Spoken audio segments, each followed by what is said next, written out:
낙태죄와 관련해 임신 10주까지 사회 경제적 낙태를 가능하도록 하는 법안이 제시됐습니다. 최근 기독교 교육연구원에서 온라인 교육 목회에 대한 웨비나가 열렸습니다. 기독교인의 올바른 장래 문화를 세우기 위한 메멘토 모리 기독시민연대가 출범했습니다.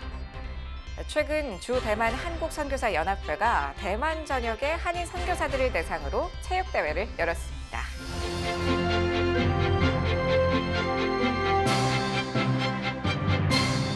안녕하십니까. CGN투데이입니다. 첫 소식입니다.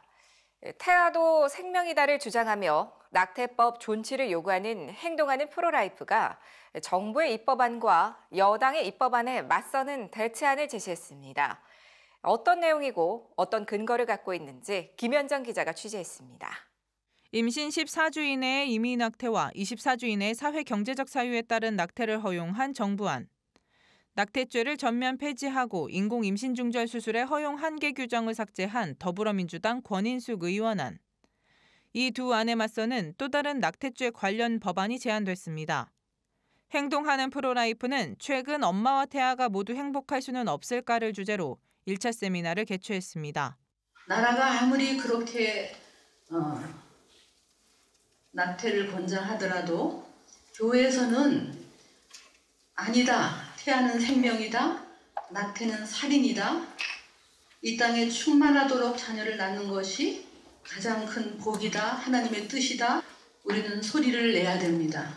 많은 사람들을 깨워야 되고 정말 나라가 그렇더라도 여러분들이 모두 일어난다면, 모두 외친다면, 모두 힘을 합친다면 우리는 변화를 추구할 수 있습니다. 세미나에서는 낙태죄 관련 개정안에 대한 법적, 의학적 문제점들이 지적됐습니다. 임신 14주는 사유를 불문하고 임신한 여성이 낙태 여부를 결정할 수 있도록 허용해야 한다는 결정에 헌법재판소 결정의 주문이 아니기 때문에, 그리고 재판관의 다수 의견도 아니고 소수 의견에 적시된 의견이기 때문에 국회가 이 내용에 대해서 구속을 받지 않습니다.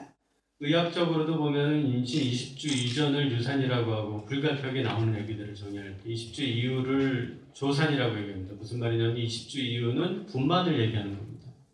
그건 낙태가 아니라 그냥 살인이고요. 낙태라는 분들은 그런 생각을 할지 모릅니다. 지금은 낙태하지만 나중에 기회가 되면 건강한 아기를 낳고 싶다. 그렇지만 그 얘기가 마지막 아기인 경우가, 마지막 임신인 경우가 너무도 많습니다. 산부인과 전문가로서 보기에는. 한국기독문화연구소 권우현 변호사는 정부안과 권인숙 의원안의 이런 문제점들을 수정한 입법 대안을 발표했습니다. 처벌 없이 낙태가 가능한 시점을 통상 임신 6주 정도인 심장박동 감지 시점으로 했으며, 여성의 의사에 반해 낙태를 권유한 경우 남자도 처벌받을 수 있게 했습니다. 태아의 생명권 보호와 생명 잉태의 공동관계에 있는 남성에게도 낙태에 대한 사회적인 책임을 묻자라는 취지에서 태아의 생물학적인 부 혹은 법률적 부가 모의 의사에 반하는 낙태를 권유한 사실이 인정이 될 경우 임산부와 동일한 형으로 처벌을 하자라는 조항을 신설을 했습니다. 사회적 경제적 사유에 의한 낙태 가능 시점은 임신 10주 미만, 상담 기간은 4주로 정했습니다. 신장 확동이 감지된 시점인 5주나 6주 이후부터 여기에서 제시했던 그 10주라는 그 시간 사이에 최소 5주 내지 4주 정도의 시간이 있습니다. 낙태를 할 것인지 말 것인지 임산부가 자신의 현재 상황을 충분히 고려하고 상담 기관을 통해서 낙태 여부를 할 것인지 또 출산을 할 것인지와 관련된 정보를 충분히 습득할 수 있는 시간이라고 판단을 했습니다. 의료인이나 약사가 전문가적 양심과 종교적 신념에 따라 낙태를 거부할 수 있는 권리를 명시했으며, 상담 시 임신 종결 여부를 결정하는 상담은 반드시 의사 자격증을 부여한 상담가에 의해 이루어지도록 했습니다.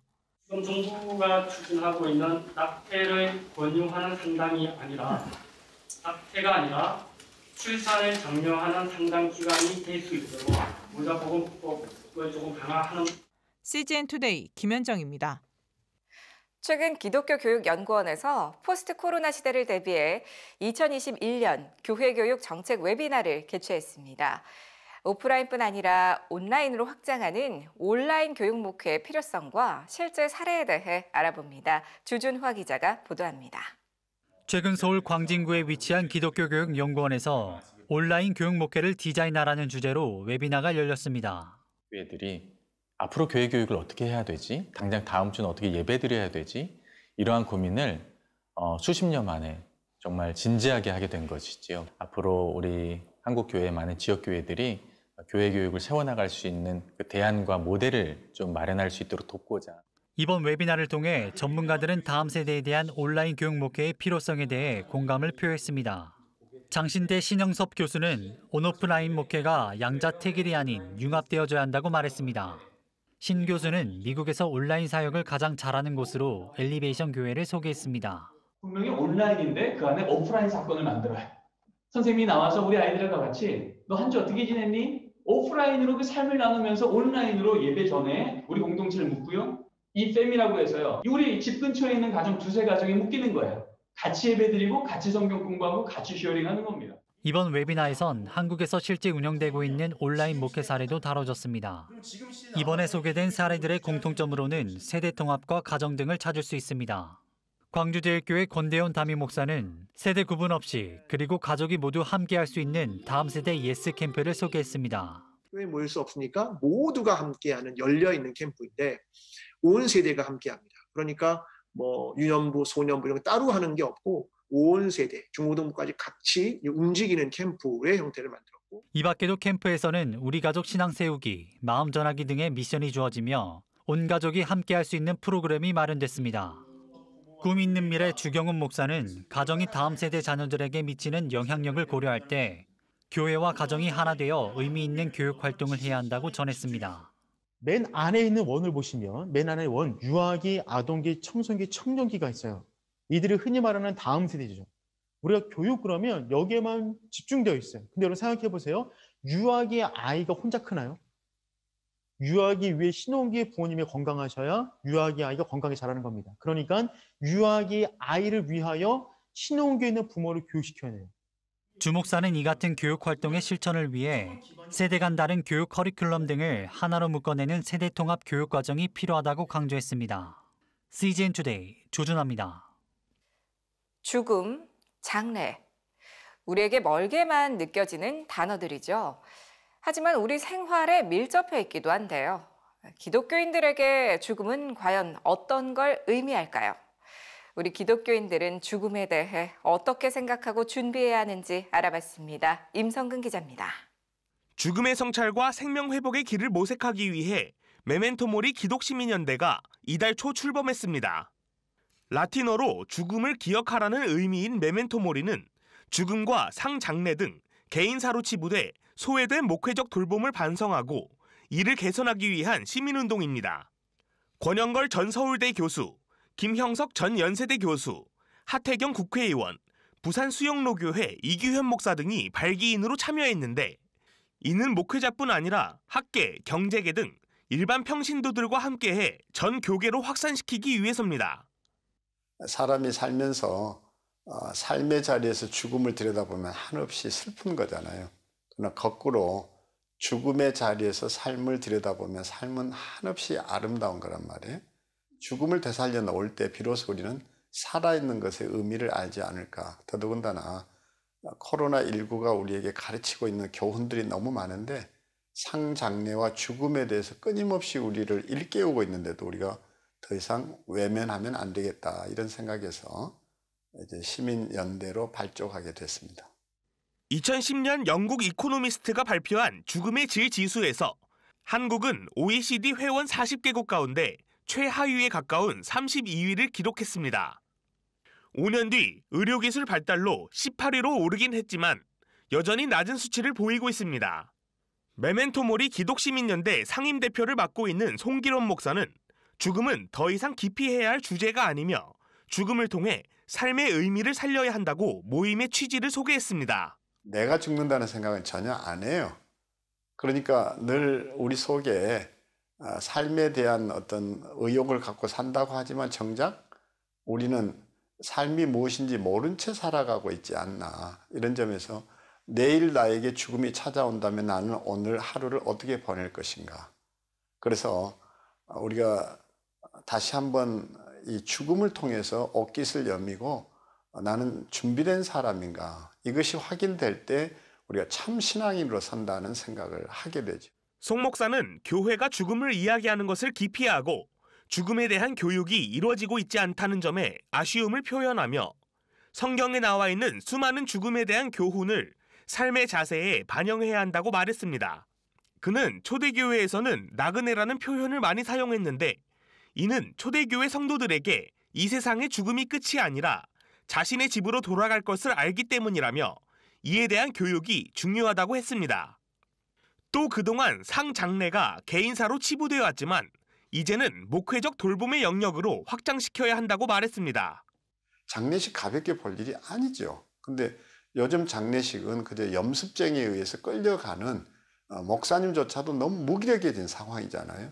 그 장례식에서 하나님의 영광은 어떻게 드러나고 있으며 또 중요한 것은 그 장례식을 통해서 부활 신앙과 소망이 제대로 전해지는가 하는 것이죠. 이런 점에서 죽음에 대한 얘기는 정말 너무 많은 이야기를 가지고 있고 장례는 우리에게 많은 질문을 품고 우리에게 자꾸 되묻고 있는데 우리는 귀를 막고 답을 안 한다는 게 비극이라고 얘기합니다.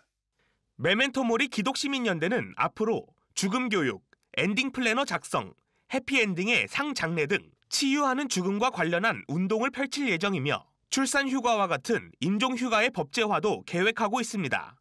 또 사무제, 고인의 명복을 빕니다와 같은 사회의 형식을 따라왔던 장례 관련 용어 등의 개선도 제안할 예정입니다. 제단이란 말도 사실 이렇게 옳은 것은 저는 아니라고 생각합니다. 제사를 드리는 단이잖아요. 그걸 우리는 추모단 이렇게 표현할 수도 있는데 이런 작은 용어부터 바꾸는 일, 그 용어 하나만 바꿔도 이렇게 개념이 바뀌는데 용어 개선뿐만 아니라 그래서 우리가 해서는 안 될 그 많은 잘못된 관행들을 한번 깨뜨려 보자는 거거든요. 송 대표는 마지막으로 죽음과 장례의 진정한 의미를 되살리는 것이 선교적 삶을 사는 것이라고 강조했습니다. 저는 장례도 철두철미 기획돼야 한다고 봅니다. 왜? 장례는 그 집안의 마지막 얼굴이라고 그랬는데 우리가 이제 이 장례를 통해서 가족들이 신앙 안에서 하나 되고 또 이 장례를 통해서 무슨 신분과시라는 자리가 아닌 우리가 믿음이 연약한 이들을 일으켜 세우고 돌봄이 있고 또 우리 가정을 알리는 것 자체가 또 하나의 선교이고 선교적 삶을 사는 거 아닌가? 그런 점에서 좀 고민이 필요하겠죠. CGN투데이 임성근입니다.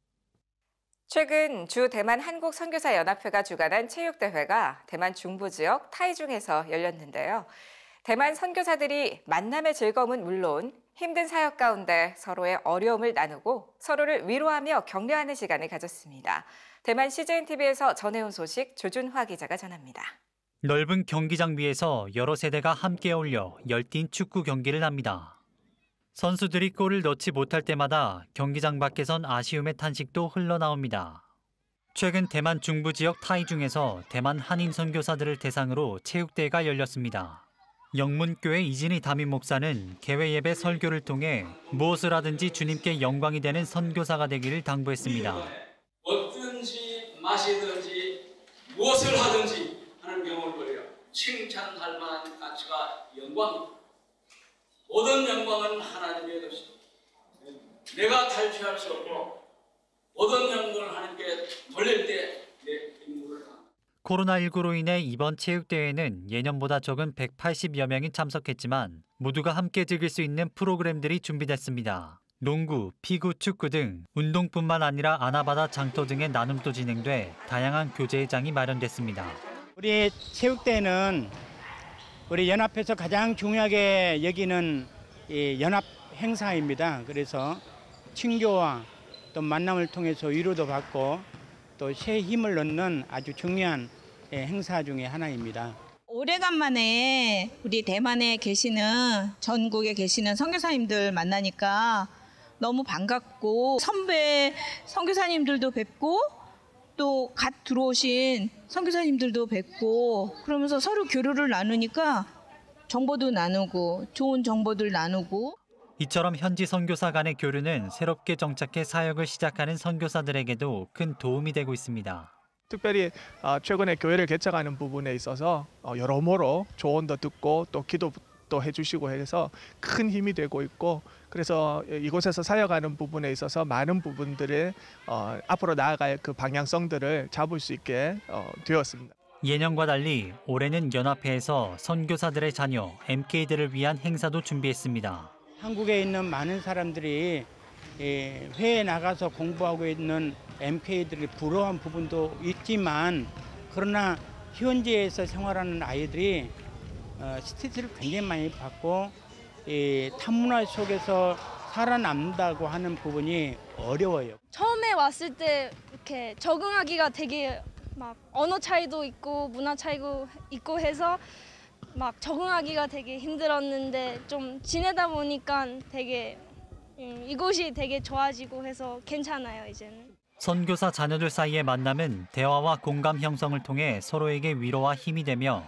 앞으로의 만남도 기대감을 갖게 했습니다. 오랜만에 MK들 만나니까 너무 좋은 것 같아요. 왜냐하면 같이 있으면은 뭔가 통하는 것 같고, 문화 적응했을 때와 적응 안 했을 때, 못했을 때, 처음에 왔을 때의 그런 느낌을 막 얘기할 수 있고, 피고 같이 하고 같이 놀고 되게 좋았어요. 같이 만나는 시간이 많으면 좋죠. 네. 다음에 이런 시간이 있으면 좋을 것 같아요. 타오위안 감리교회 이상남 목사는 한인 선교사들과 내년부터 함께 진행할 계획에 대해서도 나눴습니다. 바로 중국어 공동체 성경 읽기입니다. 드라마 바이블을 읽는 방법, 그것이 바로 PRS인데요. 그건 여러 사람이 같이 성경을 읽는 겁니다. 그래서 이제 내년에는 모든 전 세계에 있는 중국 사람들이 같이 모여서 성경을 읽자. 이것이 PRS, Public Reading of Scripture입니다. CGN 투데이 조준하입니다. 오늘의 단신입니다. 예장 고신총회가 낙태법 개정에 대한 고신교회 성명서를 발표했습니다. 성명에서 고신총회는 낙태는 살인하지 말라는 계명에 적실하다며 기독교적 가치와 현실의 법 개정안에 괴리가 있더라도 이를 법으로 규정해 제한할 수 있어야 한다고 입장을 표명했습니다. 이와 함께 과거 국가의 산하 제한 시책 아래 교회가 방관했던 것, 낙태를 한 모든 성도들의 죄를 회개한다고 선언했습니다. 오는 11월 8일 주일을 태아 생명주일로 선포해 지키기로 했습니다. 선교한국이 지난 7월 31일부터 8월 18일까지의 회원단체 파송 선교사 103명을 대상으로 코로나 사태와 선교에 대한 인식을 묻는 설문조사를 실시하고 그 결과를 발표했습니다. 설문 결과에 따르면 코로나 이후 필요한 선교 전략으로 비즈니스 사역, 전문인 사역, 현지인 교육 사역이 응답률 62%를 차지했습니다. 한국 개신교회 최초의 여성 순교자이자 섬 선교의 어머니로 불리는 문준경 전도사의 순례길이 신안에 조성됐습니다.